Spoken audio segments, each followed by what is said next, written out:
You will hear a woman, Paula, phoning her friend Ralph about an application to the local council for money for their drama club. First, you have some time to look at questions 1 to 3.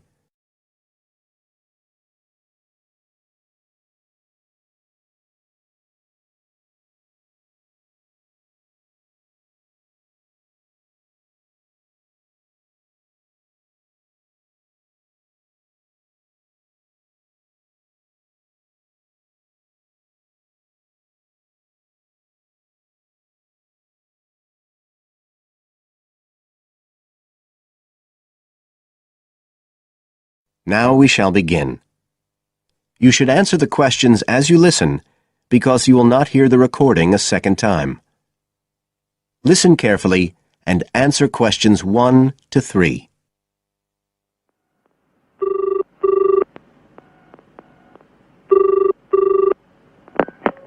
Hello? Ralph, it's Paula. Hi. You know I told you we could apply to the local council for money for our drama club? I've got the application form here, but we need to get it back to them by the end of the week. I could send it on to you. You really ought to fill it in as president of the club, but I don't know if it'll get to you in time.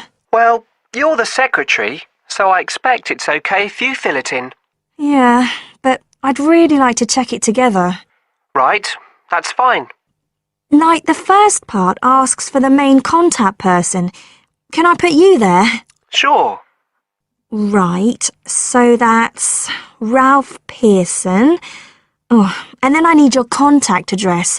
So that's 203 South Road, isn't it? No, 2:30. Oh, sorry, I always get that wrong. Then it's Drayton. Oh, do you think they need a postcode? Better put it, it's DR6 8AB.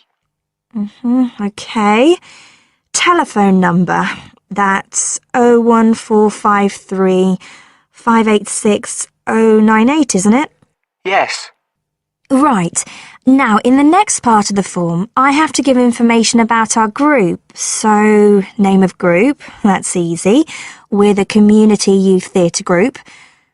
But then I have to describe it. So, what sort of information do you think they want? Well, they need to know we're amateurs, not professional actors. And how many members we've got. What's that at present, 20? 18.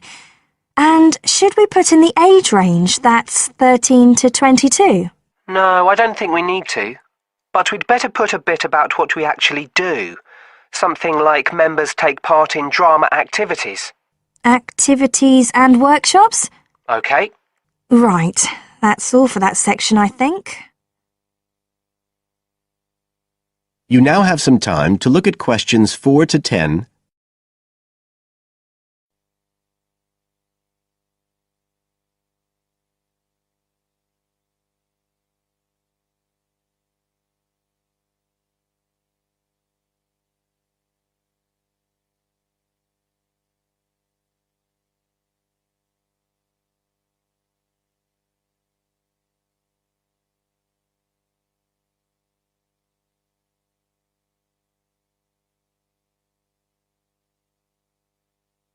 Now listen and answer questions 4 to 10. Now, the next bit is about the project itself, what we're applying for funding for. So, first of all, they need to know how much money we want. The maximum's £500. I think we agreed we'd ask for 250, didn't we? OK. There's no point in asking for too much. We'll have less chance of getting it. Then we need to say what the project, the activity is. Right. So we could write something like, to produce a short play for young children. Should we say it's interactive? Yes, good idea. Right, I've got that. Then we have to say what we actually need the money for. Isn't that it? No, we have to give a breakdown of details, I think. Well, there's the scenery. But we're making that. We need to buy the materials, though. Oh, OK. Then there's the costumes. Right. That's going to be at least £50. OK. And what else? Oh, I just found out we have to have insurance. I don't think it'll cost much, but we need to get it organised. Yes, I'd forgotten about that. And we could be breaking the law if we don't have it.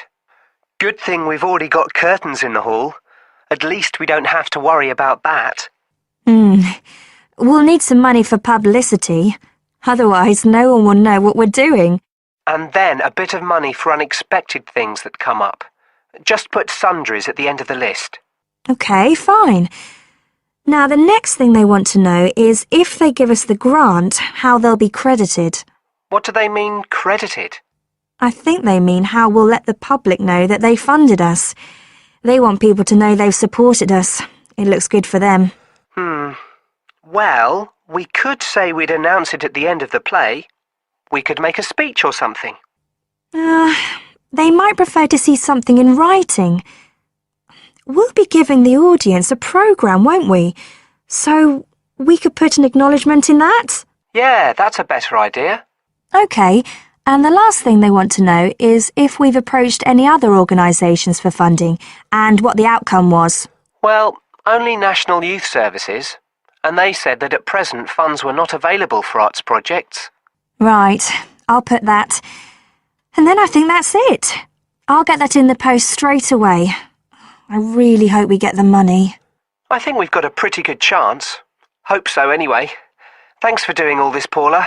That's OK. See you soon. Bye. Bye. That is the end of part 1.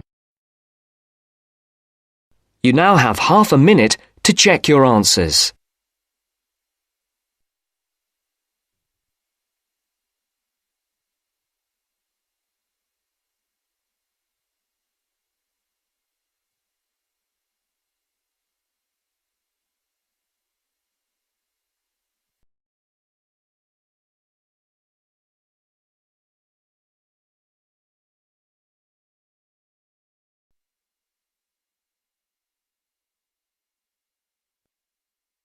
Now turns to part 2.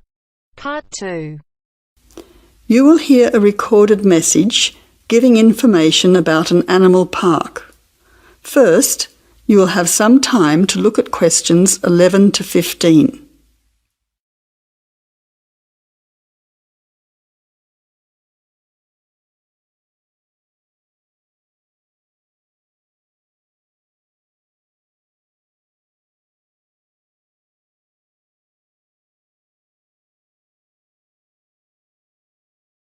Now listen carefully to the first part of the message and answer questions 11 to 15.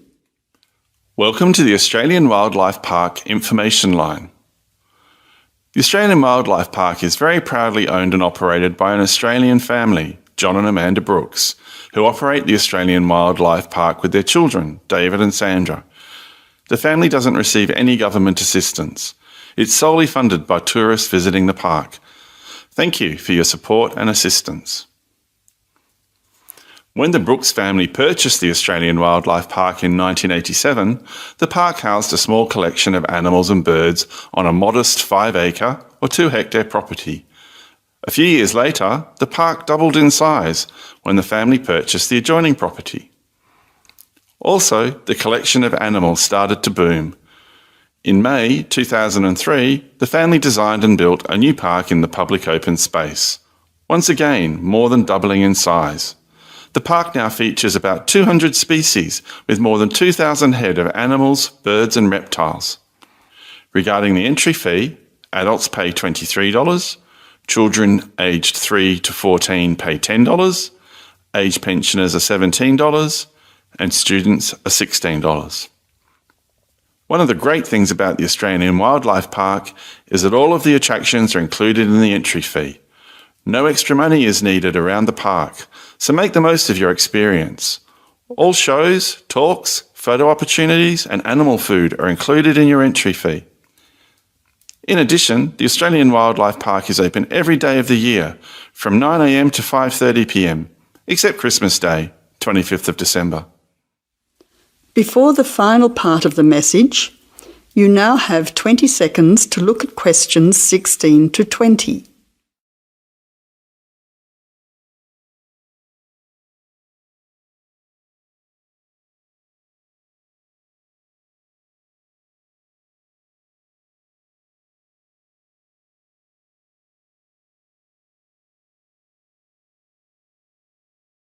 Now answer questions 16 to 20. Several attractions are available to visitors to the Australian Wildlife Park. Firstly, you can meet the koalas between 10 a.m. and 4:30 p.m. Here, people can view the koala colony in a natural environment. Another attraction is to feed the kangaroos between 9 a.m. and 5:30 p.m. Visitors can take a walk through the kangaroo enclosure, viewing them in a natural environment. Kangaroo food is provided and the kangaroos are very friendly.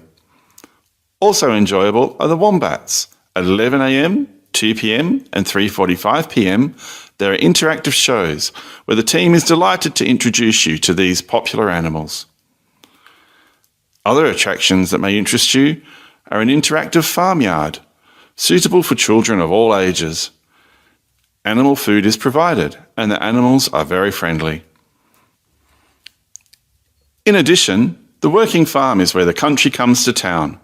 Visitors can milk a cow, bottle feed a lamb, watch farm dogs gathering the sheep. All the excitement of a real Australian farm. When they ask for volunteers, be sure to put your hand up. Everyone can get involved. We at the Australian Wildlife Park hope all our visitors have an enjoyable time. See you soon!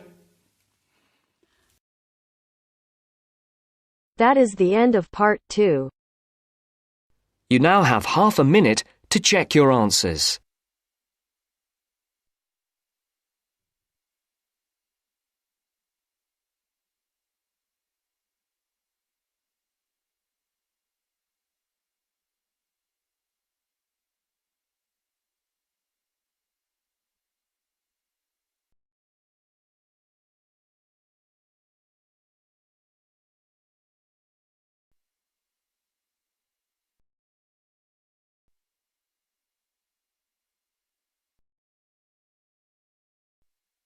Now turns to part 3. Part 3. You will hear a talk on ocean spills.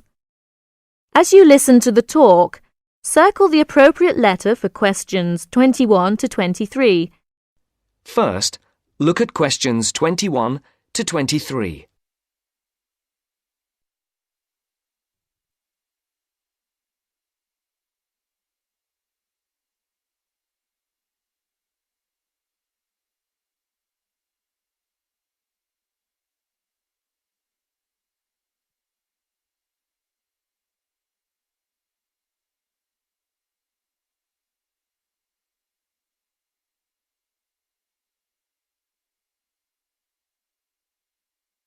As you listen, answer the questions. Good morning, everyone. Today, I'll talk about unusual ocean spills that have occurred in the world's oceans.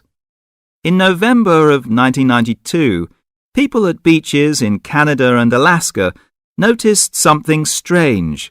Blue turtles, red beavers, green frogs, and yellow ducks came bobbing toward them. They soon found out where the strange creatures were coming from. A ship from Hong Kong was on its way to Tacoma, Washington, when it was hit by a severe storm in the middle of the Pacific Ocean. During the storm, huge waves washed 12 containers overboard. Inside the containers were 29,000 plastic bath toys. One of the containers opened, and thousands of plastic bath toys spilled out and began to float across the Pacific Ocean. 10 months later, the first yellow ducks arrived on the North American shore. Beachcombers along the shore began to find the toys and reported them to local newspapers. But the people who were most excited by the plastic toys were the oceanographers. It gave them an opportunity to study ocean currents and winds. Before the conversation continues, look at questions 24 to 30.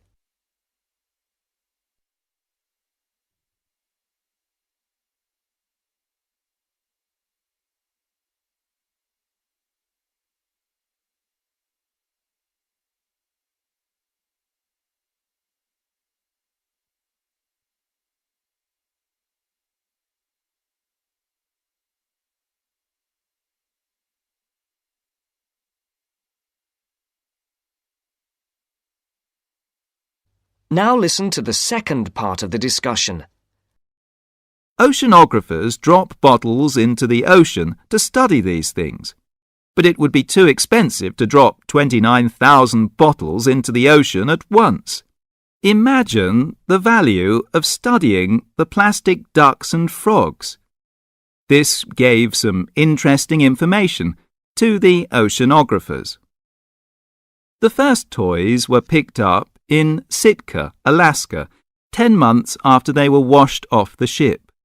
Some headed back into the North Pacific, while others drifted around the Arctic Ocean and headed for the North Atlantic. Many of the toys were swept northeast by the wind and were frozen in the ice of the Bering Sea. They're expected to cross the North Pole and float on down to the British Isles.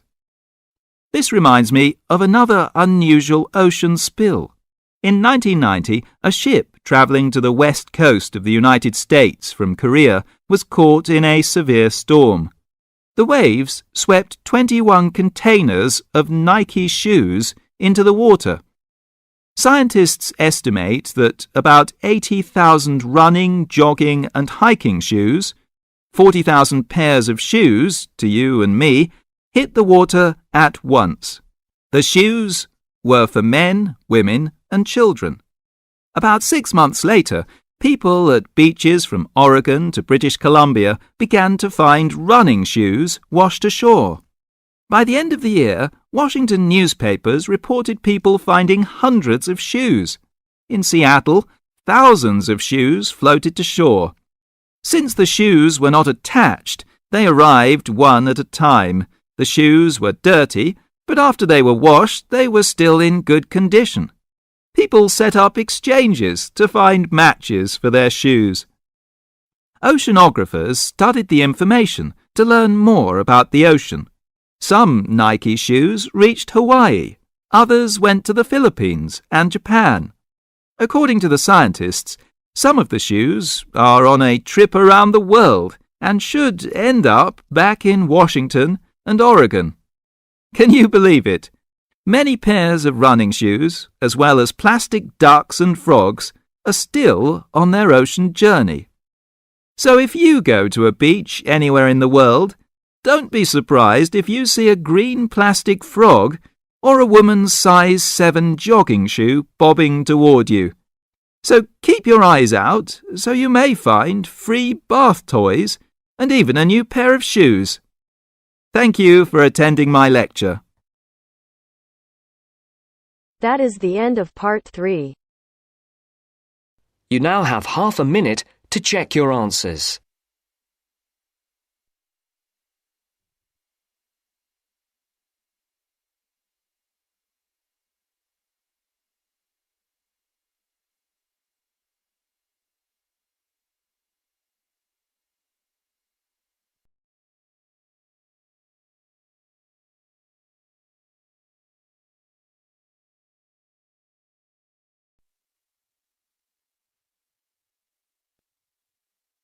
Now turns to part 4.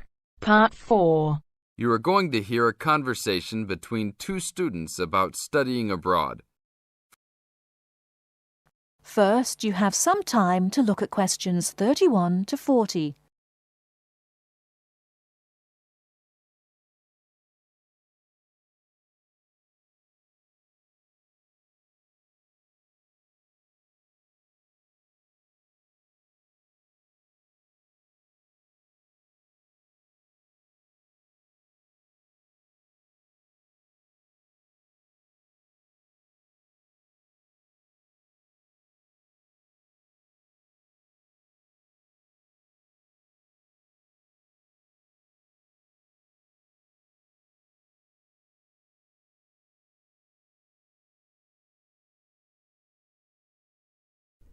Now, listen carefully and answer questions 31 to 40. Hey Mary, how's school going? Haven't seen you in a while. What have you been up to? John, good to see you again. I've been really busy the last couple of weeks. I'm applying to study abroad next year. Really? So am I. I think it will be a great experience to be able to study in another country. What country do you want to go to? At first I wanted to study in Africa, but my parents really don't want me to go there because they think it will be dangerous. So now I'm thinking about going to Spain, Italy or Japan. Actually, I think Africa would be a fascinating place. I would want to go there to visit. Maybe not to study, but definitely I would want to go visit. For next year, I want to go to either China or Germany to study, but my parents can't afford any European countries, so maybe... Why China or Germany? Well, I want to go to China because I think it's a really interesting country with a long history. Plus, it has been changing so much, and I think it is a great time to be there. I really want to improve my Chinese also, and I've been taking Mandarin courses the last 2 semesters. I would want to go to Germany because my mother is German, and I want to learn more about my cultural background. How about you? Why the countries you chose? Well, I want to go to a Spanish-speaking country. I took Spanish in high school, so I figure if I go to a Spanish-speaking country, I'll be better off knowing some of the language already. But I have already been to Mexico many times, and South American countries don't have classes for my major, except for Brazil, but they mostly speak Portuguese there. I would want to go to Italy because I want to do a study about ancient Roman civilization. It has always been a dream of mine to go and see Pompeii and the volcanic ruins. Plus, my family has Italian roots and I love Italian food. I want to go to Japan mainly because my girlfriend was born in Japan and always tells me all of these fascinating stories about Japanese history and culture. I am a big fan of sumo wrestling also, so I've always wanted to see a sumo match in person. I really love sushi and almost all Japanese food. Recently, I have started to watch some Japanese baseball too. But of course, these are all secondary reasons. My main reason is of course my girlfriend and understanding her culture. I don't speak any Japanese though, so that is my major drawback. I think it is much better to go to a country if you can speak the language. That's great. When do you have to decide by? I have to finish all my applications this week. I'm really stressed trying to finish everything, on top of all my schoolwork. I'm almost done with my applications. I just have to finish the Italy application. I think my last choice is Italy, so I'm doing that one last. How long do you want to go for? I think I'm only going to go abroad for 1 semester, or else I won't be able to graduate on time. I have many classes left until I can finish my degree, and I'm not sure if I will be able to take them studying out of the country. I think I might be able to study in Spain because my Spanish is fluent, but definitely not in Italy or Japan, unless they have classes offered in English. I want to go for a year. I've heard that it's better to go for a year because you get a full experience and get a better grasp on the language. But I understand that most people can't finish their degree in time. It was hard trying to decide which country I would rather go to, but I think my first choice is to go to China. I know Germany will be great also. Either way, I will be thrilled to have the opportunity to study there. What's your first choice? I really don't have one. Actually, I think I'm like you. Just being able to study in another country will be great. Either Japan or Spain will be awesome. Italy will be awesome too. But I've been there a bunch of times, so I think I prefer to go somewhere else. Sounds exciting. We'll have to go to class now. It was great talking to you again. See you around next time? Yeah, sure. See you around. Hope that everything goes well. That is the end of part 4. You now have half a minute to check your answers.